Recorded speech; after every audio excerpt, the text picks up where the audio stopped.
রোববার সকাল 10টা কারাগারের সবুজ রঙের শীতাতপ নিয়ন্ত্রিত প্রিজন ভ্যানে গুমের 2 মামলায় দ্বিতীয়বার হাজির করা হয় 13 সেনা কর্মকর্তাকে। পরে 11টায় তাদের নেওয়া হয় এজলাসে। এদিন ভার্চুয়ালি হাজিরার সুবিধা চেয়ে ট্রাইব্যুনালে আবেদন করেন সেনা কর্মকর্তাদের আইনজীবীরা।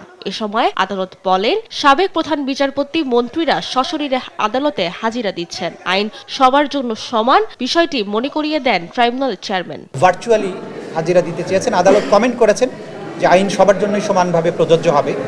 যেহেতু বাংলাদেশের সাবেক প্রধান বিচারপতি কারাগারে আছেন, তাকে কোর্টে অ্যাটেন্ড করতে হয় ফিজিক্যালি।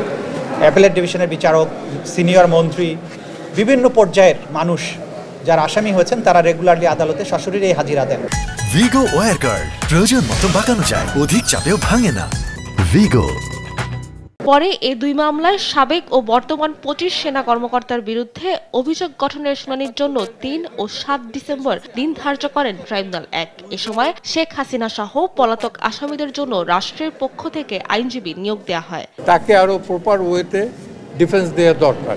দ্যাটস ওয়াই আমি স্টেট ডিফেন্সের আমি বলছিলাম প্রথমে যে on behalf of Sheikh Hasina, তো বলছে যে এটা তো আপনি পারেন না, বিকজ শি ইজ ফিউজিটিভ।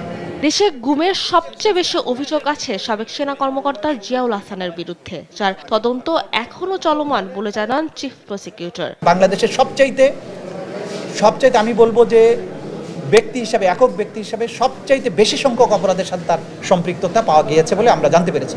সুতরাং এই বিষয়গুলো যতটুকু সম্ভব মানে তাকে সতর্কতার সাথে জিজ্ঞাসাবাদ করার ব্যাপারে তদন্ত সংস্থার যে স্বাধীনতা আছে আইন অনুযায়ী, সেটা যেন তদন্ত সংস্থা ভোগ করতে পারে, সেটা আমরা আদালতের কাছে।